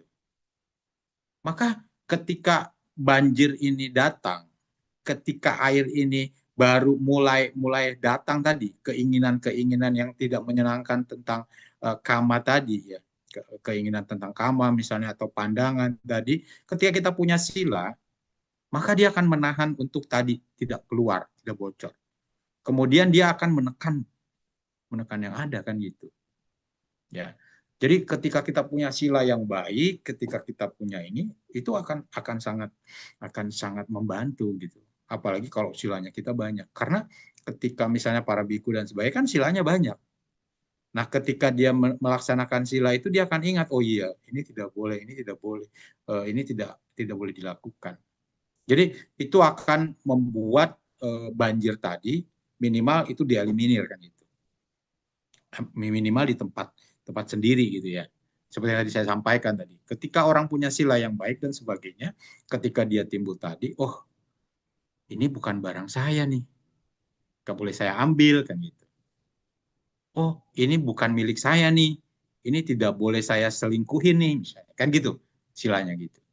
Itu juga termasuk tadi ketika kita melihat orang, wah ada orang yang menyenangkan, ada orang ini, padahal kita tahu bahwa dia istri orang atau dia sudah masih di bawah asuhan ini tadi, ketika kita tahu bahwa itu adalah hal yang tidak boleh dilakukan karena akan melanggar sila, maka itu tidak akan dilakukan. Dia akan menahan itu. Gitu. Tapi banjir tadi, ya dia tetap akan timbul karena memang kondisinya gitu. Ya, jangankan di tempat-tempat yang umum gitu, di tempat yang apa namanya sunyi dan sebagainya pun masih kadang terjadi gitu, keinginan tadi kan gitu ya. Ketika kita ada kesunyian dan sebagainya, aduh saya kok kayaknya kesepian begini, aduh saya pengen udah saya mau mengakhiri hidup saya saja. Nah, itu kan udah bawoga mulai kemana dia ketika tadi timbul seperti tadi. Ada di toga juga kan, bahwa kita kan harus menjalani kehidupan ini. Kehidupan kita begitu kita tadi sampai pembunuhan diri kita sendiri, itu kan juga berbahaya. Nah ketika dia tahu tentang sila dan sebagainya, itu akan menahan tadi. Minimal tadi dia akan mencegah banjirnya itu lebih meluas. Gitu. Begitu, Richard, hubungannya ya.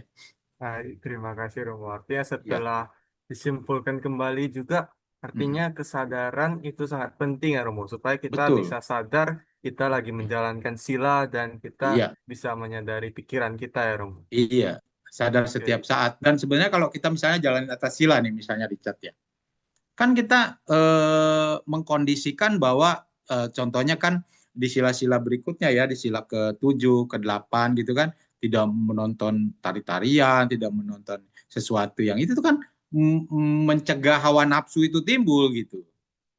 Ya kan? Kalau kita jalanin atas sila, misalnya kita pengen makan tadi, kita pengen makan enak, kita tahu bahwa kita jalankan sila setelah jam 12 tidak boleh makan, maka itu kan akan mengerem. Ya kan, ngerem gitu. Jadi kalau kita tahu bahwa, wih, tuh makanan enak tuh, udah jam 12 lewat nih, ini makanan enak. Gua kan lagi sila gitu kan ya. Nggak jadi banjir kan gitu. Tapi kalau kita tadi misalnya nggak menjalankan sila itu, kita jalankan Pancasila, lihat makanan enak, wah enak nih nggak apa-apa lah, padahal perut masih kenyang, jam 12 baru makan gitu. Tapi jam 1 ngelihat makanan yang enak, wah udah ambil aja dah. Nah itu banjir. Nah jadi ketika kita jalankan sila itu, dia akan menahan, mencegah, tapi kemudian ketika udah banjir, dia akan meredam tadi, minimal tidak keluar. Gitu. Gitu Richard. Ya. Baik, terima kasih Romo. Ya. Tercerahkan Romo saya. Ya. Terus ada pertanyaan Romo. Ini dari saudara Erman Cindraus. Ya. Saya bacakan ya Romo. Ya, Sotihotu silakan. Rama. Izin bertanya. Banjir pandangan. Terkadang di lingkungan kita Buddhis pun masih penyebutan Tuhan. Karena sadda masih kurang. Karena sadda masih kurang. Pertanyaan kedua. Batas-batas seperti apa perolehan harta aset sehingga tidak menjadi budak uang? Terima kasih, Rama. Iya, baik, terima kasih. Yang pertama tentang penyebutan Tuhan. Jadi kalau kita bicara Tuhan yang Maha Esa, ya, memang ini kan kita berbicaranya tentang sesuatu. Gitu. Jadi Tuhan itu boleh nggak kita sebut tentang Tuhan? Boleh. Tapi Tuhan yang ada di dalam agama Buddha itu adalah impersonifikasi, tidak dipersonifikasikan, tidak dalam bentuk manusia wujudnya seperti itu. Dia adalah sesuatu gitu. Jadi kalau ada orang yang Buddhis mengatakan menyebut Tuhan, boleh nggak? Boleh saja sih sebenarnya. Apakah sadanya kurang? Tergantung. Jadi kalau dia mengatakan bahwa saya bergantung kepada Tuhan, nah itu yang sadanya sebenarnya atau pemahaman tentang kamanya kurang ya, kurang cukup. Jadi Tuhan dalam agama Buddha itu adalah sesuatu yang kalau kita bicara tentang Tuhan tadi, sebenarnya di dalam definisi ataupun yang sering disebut di dalam umat-umat beragama, kan ada Tuhan sebagai pencipta, satu. Kedua, Tuhan sebagai tujuan akhir. Nah, dalam agama Buddha lebih ditekankan Tuhan sebagai tujuan akhir. Jadi Tuhan sebagai tujuan akhir kan kadang-kadang disebutkan kan bahwa kalau di agama lain juga semoga berada di sisi Tuhan, semoga berada di pangkuan Tuhan. Nah kalau di dalam agama Buddha berarti kita menyatu dengan Tuhan yang sifat-sifatnya itu sebenarnya setiap hari kita bisa lakukan kan. Brahma Wihara itu metta, karuna, mudita, UPK itu kan sifat-sifat ketuhanan, sifat-sifat ketuhanan. Nah jadi ketika kita mencapai nibbana, sesungguhnya kita berada dekat dengan Tuhan kan gitu berbicaranya. Tuhan sebagai tujuan akhir tadi. Jadi sebutan Tuhan tadi. Jadi penyebutan Tuhan dalam agama Buddha itu boleh saja. Tetapi ketika kita bergantung kepada Tuhan tadi, apalagi sebagai sosok, ini yang sebenarnya pandangannya yang berbeda dalam agama Buddha tadi. Ya, jadi kalau kita mau lakukan itu, kita bicaranya tentang Tuhan ya silakan, tapi kita tidak boleh bergantung karena yang bekerja di dalam kehidupan kita untuk pencapaian ketujuan akhir kepada Tuhan atau pencapaian nibbana itu adalah karma kita sendiri. Nah, jadi karmanya seperti demikian. Itu ya, teman ya. Yang kedua, batas-batas seperti apa perolehan harta aset sehingga tidak menjadi budak uang. Jadi sebenarnya kalau kita punya kekayaan, ya kita kan pasti punya batasannya apa yang kita mau capai gitu. Nah, ketika uang itu dipergunakan dengan sebaik-baiknya, ya jadi kita bicarakan ada yang pertama kalau kita tentang kebahagiaan di dunia itu utana sampada, araka sampada. Ketika kita bekerja keras rajin mendapatkan uang atau harta, aset, dan sebagainya sebanyak-banyaknya pun, seperti yang kita dapat dengan cara yang baik, dengan cara yang benar, cara yang halal, tidak merugikan diri sendiri dan orang lain, itu kan harta kita. Itu kan perolehan kita. Ya, utana sampada tadi, karena kita rajin, kita dapat tuh. Itu Richard ya. Nah, Herman juga. Nah, ketika kita bisa menggunakannya dengan baik araka sampada, apa yang kita dapat tadi, kita tidak jadi budak uang, tapi uang itu yang jadi budak kita, istilahnya bukan budak lah. Uang itu sebagai sarana kita untuk memberikan. Misalnya saya dapat nih harta sekian banyak gitu ya. Ya, misalnya tiba-tiba lah turun dari langit, ada orang turun dari langit, bukan dari langit beneran. Misalnya ada orang tiba-tiba kok merasa bahwa oh saya nih ingin menyerahkan asetnya dia, harta kekayaannya dia kepada Romo Simabudi nih, tiba-tiba saya dapat rumah besar gitu ya, dapat uang besar gitu ya, dikasih gitu. Nah, saya dapat, kemudian saya dapat ini, saya gunakan sebaik-baiknya. Bukan nanti saya gunakan untuk membunuh orang, terus merusak bisnis orang dan sebagainya. Bukan seperti itu. Kalau itu jadi budak uang namanya. Tapi ketika kita gunakan itu untuk berdana, untuk menyokong suami, menyokong istri, anak, menyokong orang tua, membuat kebahagiaan orang lain dan sebagainya. Kita gunakan itu dengan sebaik-baiknya, itu bukan budak uang. Itu kita menggunakan uang itu sebagai sarana kebajikan kita. Ya. Nah, apakah misalnya orang miskin nggak bisa juga? Bisa. Kan banyak juga cara berdana. Tapi dengan uang tadi, memang kita akan lebih, dalam tanda kutip ya, mungkin orang akan lebih bisa lebih dikenal orang lain, bisa ini. Tapi itu kan efek sebenarnya. Gitu ya, Richard ya. Jadi kalau itu di apa aset tadi ya, batasan-batasan atau harta aset itu tadi, apa yang kita memang sudah rencanakan, kita perhitungkan keuntungan kita ini yang sesuai, tidak macam-macam begitu ya, tidak merugikan orang lain, tidak merugikan diri sendiri dan makhluk lain, ya itu sebenarnya adalah hak kita kan gitu. Tapi kalau misalnya, oh saya misalnya nih, contoh rentenir misalnya, oh saya jadi rentenir nih ngituin orang, ya itu namanya merugikan orang lain. Nah, itu kan bukan bicara tentang batasan hak dan sebagainya, tapi merugikan orang lain itu sudah tidak baik. Ya, kemarin saya baru ikut tur ya, Richard ya. Siapa namanya Anton Teddy TX Travel. Dia bilang apa? Dia bisnis itu bukan untuk cari cuan, bukan untuk cuan yang besar. Cuannya kecil, tapi banyak. Nah, kalau orang-orang tipe-tipe di beberapa tipe kan ada juga gitu. Saya jual untung kecil nggak apa-apa, tapi banyak. Tapi kan nanti asetnya jadi banyak gitu. Tapi ada orang yang jualnya sedikit, tentunya keuntungannya gede gitu. Ya itu kan berbeda gitu. Tapi nanti asetnya jadi lebih banyak nggak? Ya lebih banyak itu. Kenapa? Karena dia bilang dia bukan jual untung, tapi jual kebahagiaan. Jadi orang yang ikut harus bahagia kan gitu. Nah itu juga adalah sesuatu yang dia bisa gunakan sarana itu untuk yang baik, yang menurut saya begitu ya.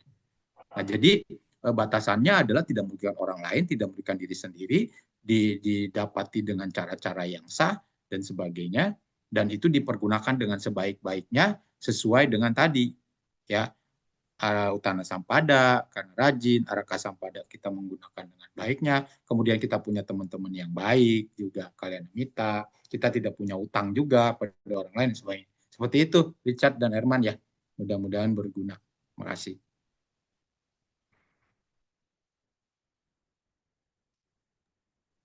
Baik, terima kasih Romo. Ya. Saya sepertinya ada satu pertanyaan terakhir Romo. Ya, silakan.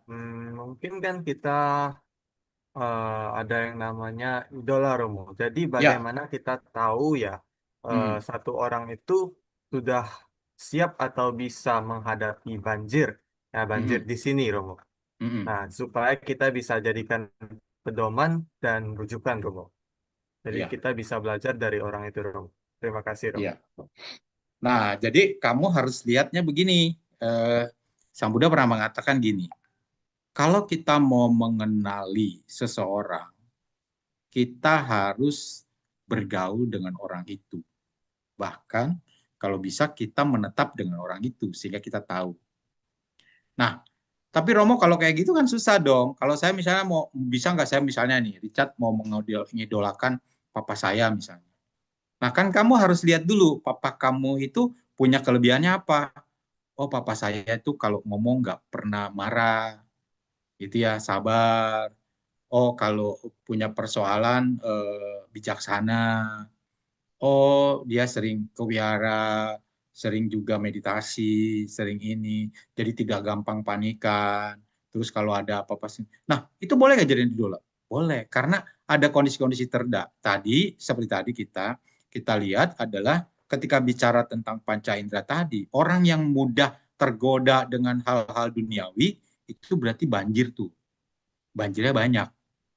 Kalau banjirnya banyak tadi, kemudian melekat pada itu, gampang ngambek, gampang ini, wah mau sombong dan sebagainya. Itu pasti banjirnya udah luar biasa tuh Richard. Kan kita lihat ya dari keseharian kan tadi.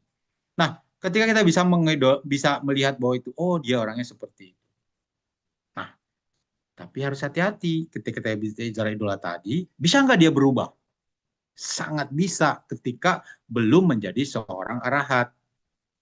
Jadi kadang-kadang saya sering mengatakan hati-hati ketika mengidolakan seseorang.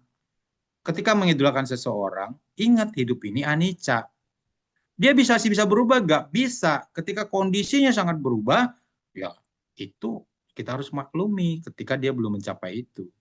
Nah, tapi yang harus kita lakukan adalah belajar dari idola tadi. Kalau dia tadinya begitu baik, begitu bijaksana, begitu luar biasa gitu menurut pendapat kita, tapi kemudian ketika menerima badai, langsung dia berubah, kita harus lebih baik dari dia. Karena untuk idola, kita tidak harus menjadi seperti idola, tetapi kita mengidolakan untuk menjadi apa yang baik yang dari dia punya. Itu yang harus kita lakukan sesuai dengan karakter dan sifat kita. Kita nggak bisa samakan, kita mau gini ya, misalnya nih, misalnya saya mengidolakan, contoh misalnya saya idola misalnya Acanca. Oh kayak Acanca gini, kita cari kan, lihat gitu kan, orang yang baik gitu. Tiba-tiba ada orang yang mengatakan, oh ada nih hal yang tidak baiknya gitu ya. Ya kita harus menerima juga itu, oh iya, apakah beliau sudah mencapai arah atau tidak, ada orang yang mengatakan beliau ada mencapai itu ya, tapi saya juga nggak tahu karena Sang Buddha kan mengatakan ya, jangankan kita yang umat awam, seorang Sariputta saja dulu, dia belum tahu tuh bahwa ininya dia, muridnya beliau itu sudah mencapai kesucian, bahkan mencapai arahat kalau tidak salah. Tapi Sang Buddha tahu, Sang Buddha mengatakan seperti itu. Jadi ketika kita modalkan itu, ketika kita tahu seperti demikian, kita sadari kita harus bisa mencontoh yang terbaik dari teladan itu, dari idola itu. Nah, Richard bisa boleh lihat di mana, misalnya, contoh misalnya, oh saya mengidolakan ketika berbicara, ketika ini, atau ketika melakukan sesuatu seperti Bante Panyawaro misalnya. Ya. Oh, ketika berceramah kayaknya Bante Utamo lebih enak nih, lebih komunikatif, ada hal gini gitu. Tapi hati-hati juga, jadi kita ketika seperti itu harus tahu bahwa kita nggak bisa seperti beliau gitu, tapi kita bisa mencontoh, oh yang mana seperti itu. Oh ketegasannya itu ketika pidato seperti Presiden Soekarno misalnya. Ya, jadi itu mengidolakan boleh. Nah, apa-apa yang baik yang tadi banjir, mengatasi banjir adalah dari sifat-sifat dia tadi. Kalau dia tidak mudah meledak, dia tidak mudah membenci, dia tidak mudah terhasut oleh kondisi-kondisi dan sebagainya begitu, itu boleh kita idolakan bahwa oh ini orang kayaknya sudah mengatasi banjirnya cukup baik. Itu Richard, masih ya. Ya, Romo, artinya kita cuman ambil sisi baiknya ya, Romo. Ya betul, sisi Hmm. baiknya. Beliau pasti kalau belum mencapai arahat, dia pasti ada sisi jeleknya. Jadi kita lihat bahwa oh ini kesadaran ke beliau tuh suatu yang luar biasa loh Richard sebenarnya. Idola kita bisa jadi lebih sempurna kan. Gitu. Oke, masih ada pertanyaan atau gimana Richard? Sudah jelas, Romo. Terima Sudah jelas kasih, ya? Romo. Ya, Baik, Romo. makasih sama-sama. Ya, Romo. Mungkin Ya, ada pesan-pesan terakhir, Romo, yang mau diucapkan, Romo, untuk kita iya, semua, Romo, yang lagi nonton di live dan Zoom malam hari ini, Romo. baik. Terima kasih, Terima Romo. kasih Richard. Teman-teman Dhamma Kaca Online, Dhamma TV, dan juga teman-teman yang ikuti YouTube. Kalau kita lihat prihatin sekali di sana sini banjir ya, di tempat-tempat yang mungkin didiami oleh para saudara kita, bahkan mungkin kita sendiri ada yang kebanjiran dan sebagainya secara fisik. Kita cukup prihatin, ya semoga bisa teratasi dengan baik, bisa mengkondisikan hal-hal yang terbaik. Tetapi juga yang harus kita sadari bahwa banjir secara alami, secara fisik yang kita dapati itu juga bisa terjadi di dalam batin kita, di dalam diri kita. Ya, seperti disampaikan tadi dalam Oga Sutta, Samyutta Nikaya 45.171, yaitu banjir kama, banjir hawa nafsu, kama oga, kemudian banjir tentang penjelmaan, bawa oga, kemudian juga titi oga, banjir pandangan, dan awija oga, banjir ketidaktahuan. Ini sesungguhnya menerpa kita setiap saat, setiap hari, setiap waktu. Oleh karena itu, kita harus belajar tentang 4 kesunyataan mulia, tentang jalan utama beruas 8, memiliki pengertian benar, memiliki pandangan benar, memiliki rasa puas, dan belajar untuk terus bisa mengatasi banjir-banjir yang terus menerpa kita. Semoga dengan sila, samadhi, dan panya yang kita miliki, yang terus kita kembangkan, akan mengkondisikan banjir ini teratasi, baik di dalam lingkungan fisik, dengan kita menjaga kebersihan, menjaga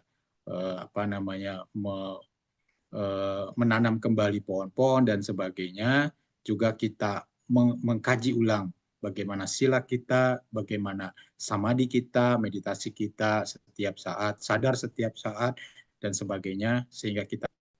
Ya, Richard, silakan. Terima kasih lagi kepada Romo Simarudi sudah menjelaskan kepada kita tentang banjir di sini dan di sana.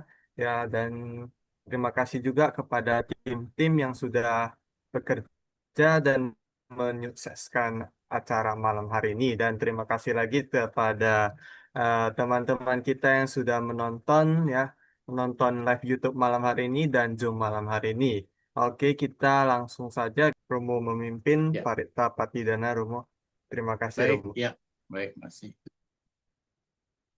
Handama yang pati danang karoma se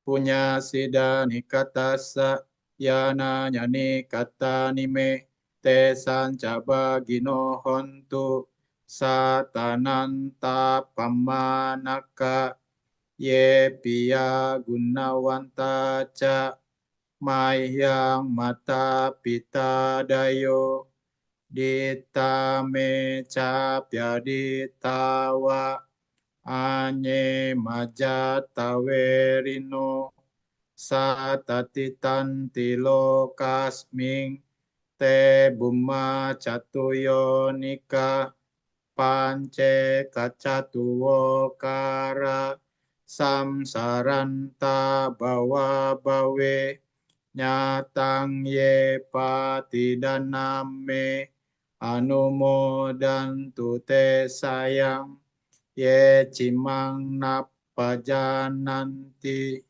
dewate sang niwedayung mayadina napunyanang anumodana hetuna sabbe satta sadahontu awera sukajiwino kema padancapapontu te sasa si jatang suba. Semoga jasa-jasa yang kulakukan kini atau di waktu yang lain melimpah kepada semua makhluk, tiada batas, tiada hingga, yakni kepada mereka yang kukasihi, yang berjasa seperti ayah dan ibuku, kepada mereka yang kukenal ataupun yang tidak, dan kepada mereka yang bersikap netral atau bermusuhan, makhluk-makhluk yang berada di alam semesta, di ketiga alam, keempat jenis kelahiran, terdiri dari 5, 1, atau 4 kawasan sanya, yang mengembara di alam besar dan alam kecil, atas pelimpahan jasaku ini. Semoga mereka yang mengetahui turut bersukacita. Bagi mereka yang tidak mengetahui, semoga para dewa memberitahukannya. Berkat turut bersukacita atas jasa-jasa yang kulimpahkan ini. Semoga semua makhluk senantiasa bebas dari permusuhan, serta hidup dalam kebahagiaan. Semoga mereka mendapatkan jalan kedamaian. Semoga cita-cita luhur mereka tercapai. Sadu, sadu, sadu.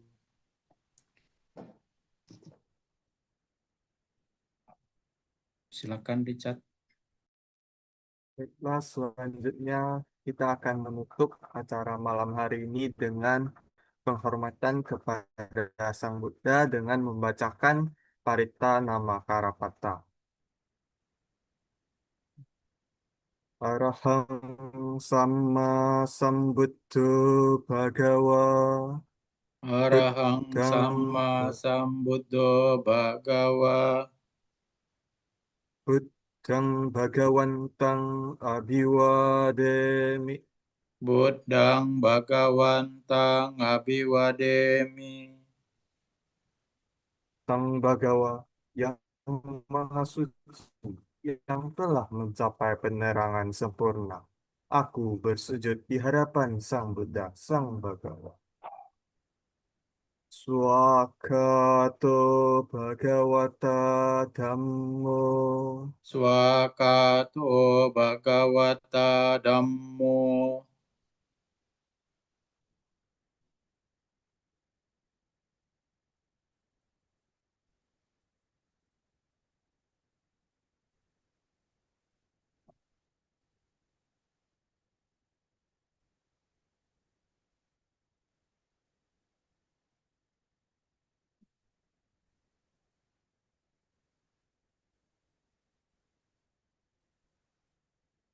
Dhammang Namassami.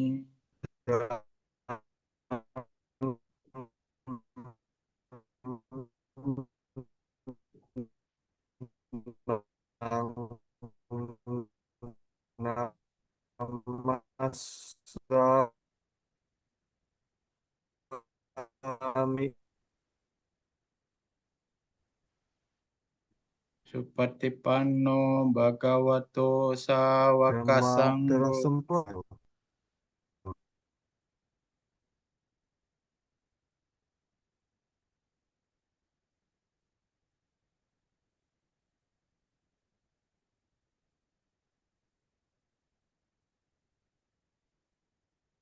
Sanggang Namami. Ya, demikian Dhammasakaca Online malam hari ini. Terima kasih kepada semua yang hadir dalam Dhammasakaca Online dan juga Dhamma TV serta ya silakan. Ya, Romo, izin ya, Ya, saya di balik layar. Nah, ya, Sekihoto, Romo. ya tuh. Nah, baik Bapak Ibu semuanya, eh, kita telah melalui sesi hari ini dengan sangat baik. Eh, Banjir di sana sini bersama Rama Sima Budi. Nah, Ya. baik berikutnya Bapak Ibu, mari kita lihat slide pengumuman yang akan ditampilkan.